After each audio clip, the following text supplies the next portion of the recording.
ke mama. Le ha really mathateng re re mama yo. I've never heard anyone say papa yo. Like your mother is just that person. Today I give smiles and hearts to the world.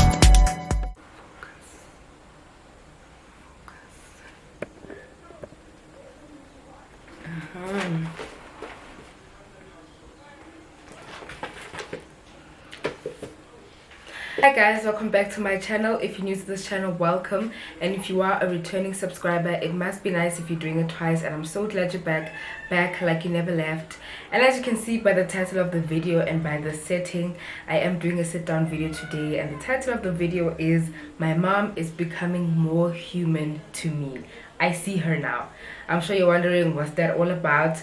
You're about to find out right now. Please don't forget to like, comment, share, subscribe, and give this video a huge thumbs up if you like it.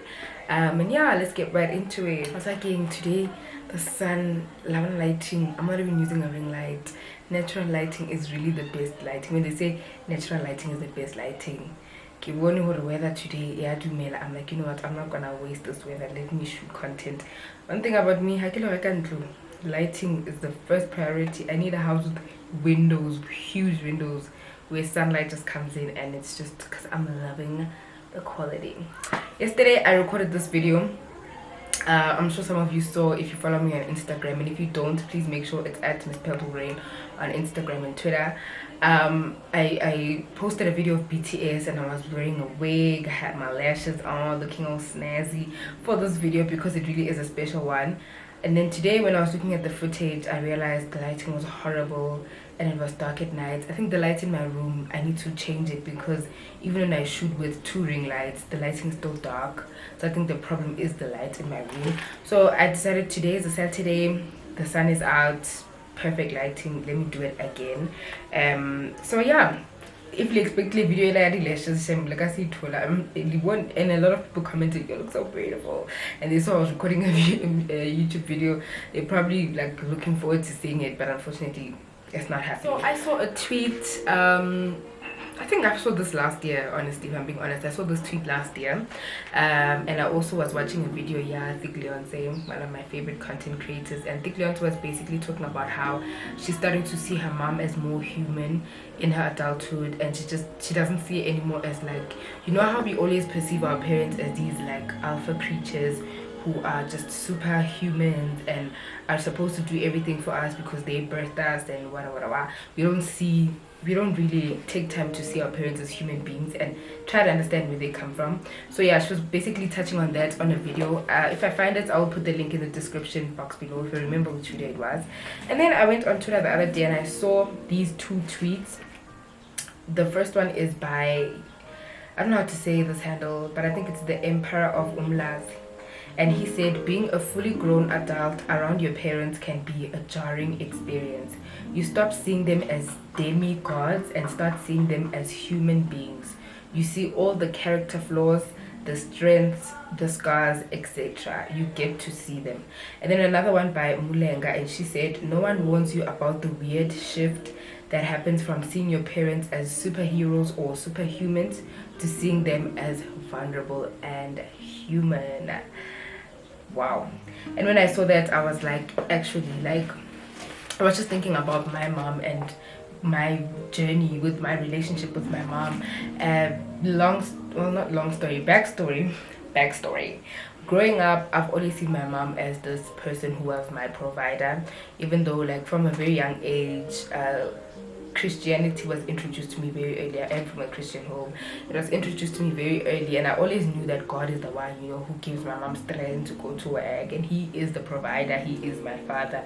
But then I always just saw my mom as the provider and the person who was responsible for me and who had to do everything in her power to make sure that I had everything that I got, and like without even considering whether or not she can afford it, whether or not it's within her budget, you know, it's within her capabilities. As a child, you just look at your parents as someone who has to do everything for you. Ke mama.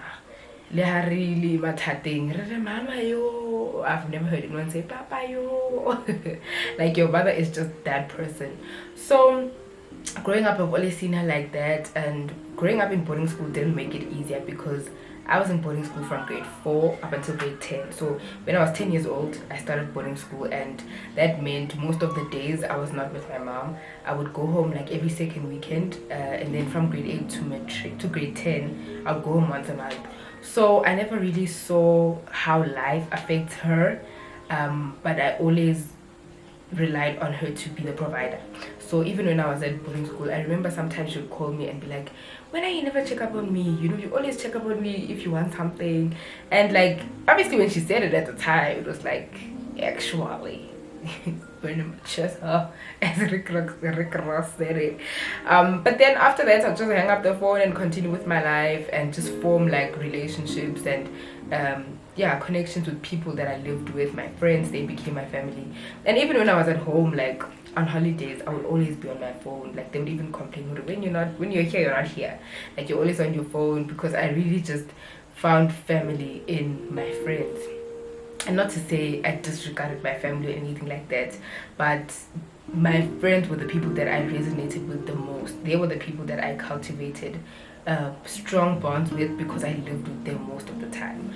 And so, like, yeah, my mom was just never that person that I consider, and I know that sounds whack and it sounds so horrible, but it was not like, she was not someone that I would like consider, especially in primary school. Like, I just, mama, I need this, okay, and she doesn't. Mama, I need that, and this is also just to say, mothers are like, you know, the grace that God has given mothers to be mothers is out of this world. Like, when I just look back now at all the things, at the life that I lived, like, sometimes I remember, sometimes I tell my mom, you know, I have peers and friends who are from homes where both parents are financially available or present, that have never experienced some of the things that I've experienced. They don't have the things that I do, and like, I forever grateful for my mother, because if there's someone more life in all in Christ, like, who lays down her life for her children and for other people in general,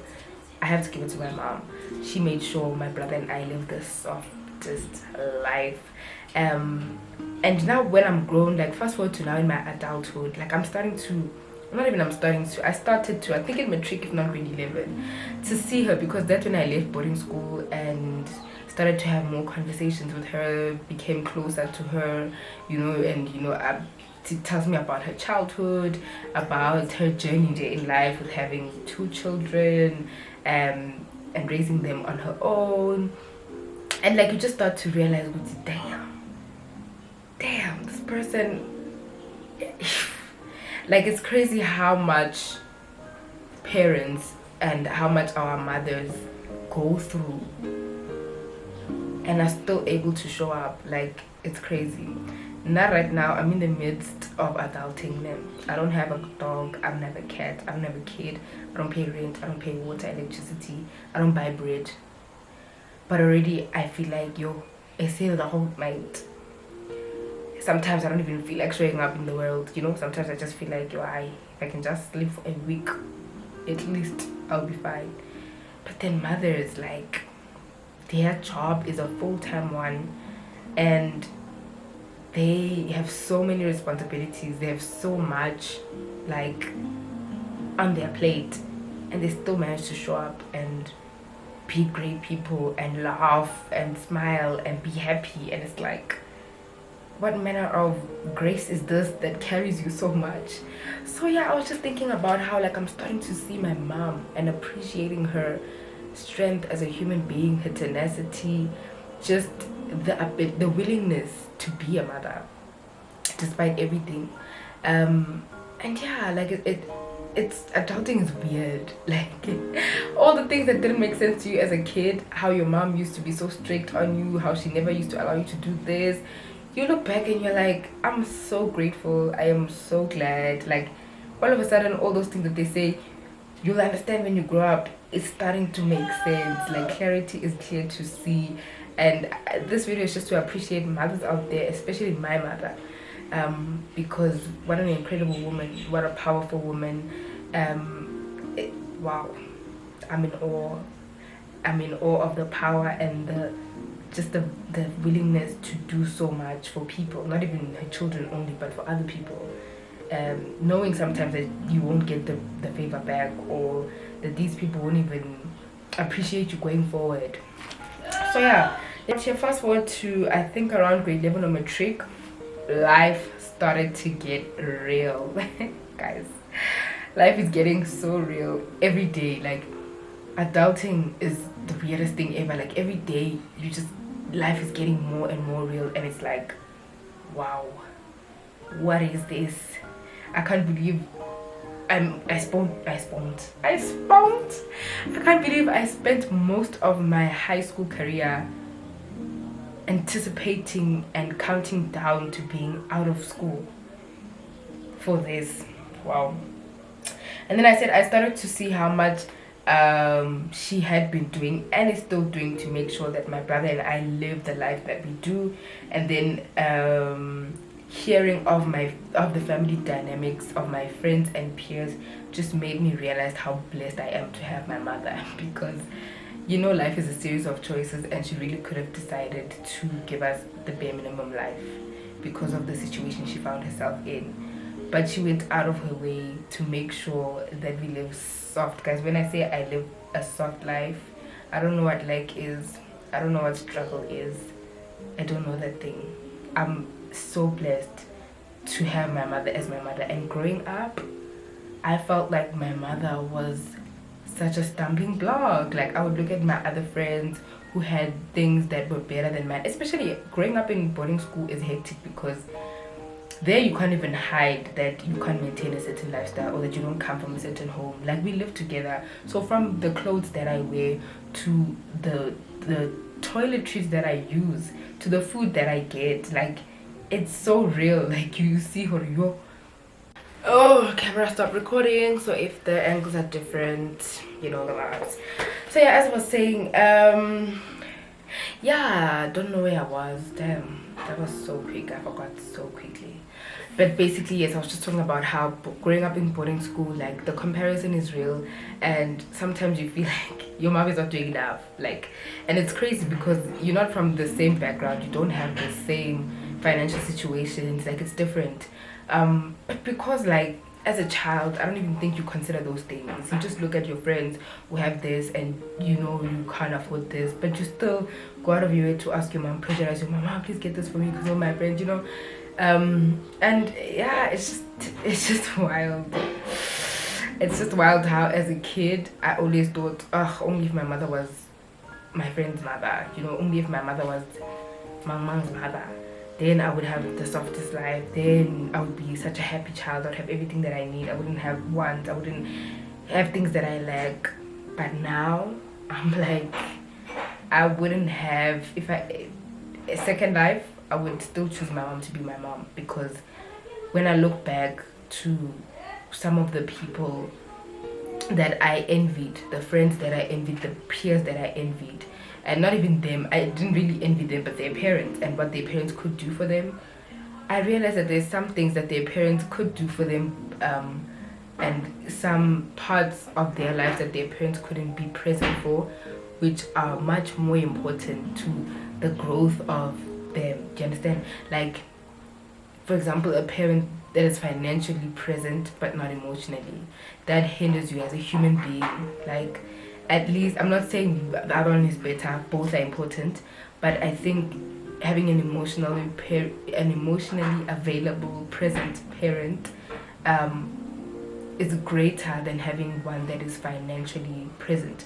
And I don't want to be taken out of context. Both are important, but you get my point. Like, I would envy parents of children who were not there, like, they were not present, but the money was there. Like, they would send them money, but they wouldn't even know what subjects their kids are doing, or how are they doing, like, what do they like, what are their interests, and what do they want to pursue. Like, there's some peers that I had, some friends that I had, whose parents didn't care whether or not they passed, but were just like funding them. And yeah, I would somehow that as a child I'd be like, yo, I wish Lina, I could. I remember in boarding school, there was this, if you were from Middleburg Primary School, then you will know the story. We used to have this gown from Woolworths that everyone had. Like, I think at the back it was written gorgeous, gorgeous gown. Like if you didn't have that gorgeous gown, you were the problem. And I remember how much I pressurized my mom to get me that gorgeous gown. It was a gray one. I don't have it anymore. I gave it to my cousin, but a gray gown from Woolworths with gorgeous behind it. I had a gown, but because everyone had it and it was like the coolest thing, people started buying it one by one. People whose parents were at a different financial position, whose parents were both present, were able to afford it, and it was very expensive. You can imagine, Palesa Woolworths are expensive. And it's not like I didn't have I had a winter gown and a summer gown, but a gorgeous gown because of peer pressure and just wanting to fit in. I wanted it, and I put so much pressure on my mom to buy it, and she bought it. And I think back now, I'm just like, it's crazy how much we expect our parents to be and how much we expect our parents to show up when they really are not in the position to do so. And yeah, the last point that I wrote here is fast forward to now. I want to have so much money so that my mom lives the softest life. I don't know how best to express my love and appreciation for my mother. All of a sudden, I understand why she was the way she was, why she was strict, why she was overprotective. I get it. So this video was just to say, take time to appreciate your parents and try to see them for the human being that they are. Don't be so caught up in, she doesn't want me to do this, she doesn't want me to go there, she doesn't want me to do this, she's so strict, she's so overprotective. And yes, as a child and as a teenager it gets to you, but try to see beyond that. Try to see them as a human being, understand why she does certain things, why she speaks a certain way, why she behaves a certain way. And I think the more empathetic or sympathetic, I'm not sure which one is the right one, and the more sizwelana and jenabazalbetu is, the more we're gonna understand them and be able to cultivate better relationships with them. So mom, if you're watching this, I'm not serious, so I love you and appreciate you so much. And I'm so grateful for all the times that you put yourself aside, your needs, your wants. You just neglected yourself to make sure that I live the life that I do, my brother lives the life that I do, and even your family. Just how much you are able to put people first without expecting anything in return is incredible. And I just appreciate you, and God knows my prayers, the desire of my heart. Every time I mention you in prayer, I just say to God, for all the seeds of the good deeds that you've sown, God must ensure that you get a harvest that is fitting. And a seed pela ekan, mara, a harvest is a tree, and there's a lot of good seeds of good deeds that you planted in so many people's lives. And I pray that God makes sure that you get a harvest for all those seeds. So yeah, thank you so much guys for watching this video. Please do leave me a comment in the comment section down below and tell me what is the one thing that you appreciate most about your mother, your father figure, your mother figure, whoever it is in your family that has taken up the role to be a parent. Just leave me a comment in the comment section down below and tell me what is the one thing that you appreciate most about your parents. I think more and more every day I'm realizing how short life is and how important it is to just embrace and love the people that we have in our lives, and just understand them, sympathize with them, and see them like beyond their actions. Just see them as a person and understand them and love them. And also there's a scripture that says love covers a multitude of sins. Unconditional love, that's the love that God loves us with. And I think we put so many conditions to whether or not we love a person, so many conditions to whether or not we're going to be nice to a person. You don't have to like someone to love them, and love really covers a multitude of sin. Love really covers it, it protects, it covers, even when unconditional love, the way God loves us. I think we should try more and more every day to pursue that kind of love, to just love people for who they are and for how they are, not try to change them and make them who we want them to be because of our own desires, but to just accept them and love them and embrace them and understand them. It's just beautiful when you decide to love someone beyond what they do, and love them not because they do right, but just love them because they are who they are. And yeah, I'm surprised I didn't cry in this video. That's on growth, period. I'm so surprised. Like usually at this time in this present moment I would have been tearing down. Yo, if there's one thing that I have to do very quickly and very soon is buy another camera. I mean, yes, manifesting another battery. Yes, because when I'm recording, like I gotta feel like a speedy battery, or I don't know, but I need another battery so that this one, if it's battery low, I can just quickly replace it with one that's already fully charged, because waiting and charging, it's not gonna work for me. But anyways, yes, thank you so much for watching this video. Please make sure you leave me a comment in the comment section down below, not on it but in it, and just let me know what is the one thing that you appreciate most about your caregiver. What is the one thing that you appreciate from them, and the one thing that you've learned, the most important lesson that you've learned from them, and what you appreciate from them. If there's one thing that I appreciate my mom for, is for not allowing the situation that she found herself in to change her heart. And if there's one thing that I learned from her, this is why I need my own house very soon. And if there's one thing that I've learned from her, is to be selfless. I've seen that what you make happen for other people, God will make happen for you. So yeah, without having to raise my voice and fight the other voices in the house when they know I'm recording, please don't, yeah, till next time, take care, God bless, love you, see you in the next video.